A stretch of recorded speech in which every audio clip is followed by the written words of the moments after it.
മുൻകൂർ ജാമ്യാപേക്ഷ തള്ളിയതോടെ നടൻ സിദ്ദിഖിന്റെ അറസ്റ്റ് ഉടൻ ഉണ്ടാകും.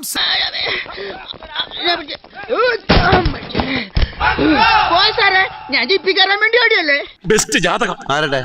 നിന്റെ കാലെടുത്ത് കുത്തി കിടപ്പാടം പോയി കിട്ടും. അത് എന്റെ ജാതകത്തിന്റെ കുഴപ്പമില്ല, അതിന്റെ കയ്യിലിരിപ്പിന്റെ കുഴപ്പ. കണ്ട പെണ്ണുങ്ങളെ കയറി പിടിക്കാൻ നിന്നോട് ആര് പറഞ്ഞു? പീഡിപ്പിച്ചോണ്ട് ജയിലിലോട്ട് ഇന്നല്ലേ അവിടുത്തെ തടവുകാര രോഗം മരണം ഇടിയിട്ടുണ്ടെന്ന് കേട്ടുള്ളത്.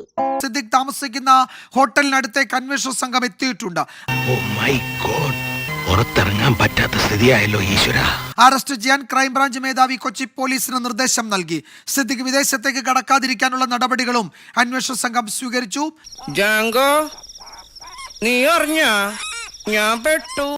ട്രാപ്പ് എന്റെ കഷ്ടകാലം എന്നല്ലാതെ എന്ത് പറയാൻ. കിട്ടുകയാണെങ്കിൽ 2 ജീവപര്യന്തം കിട്ടണം. ഭയങ്കര ഹാപ്പി ആയിട്ട് നടക്കാലോ. അപ്പൊ എല്ലാം പറഞ്ഞ പോലെ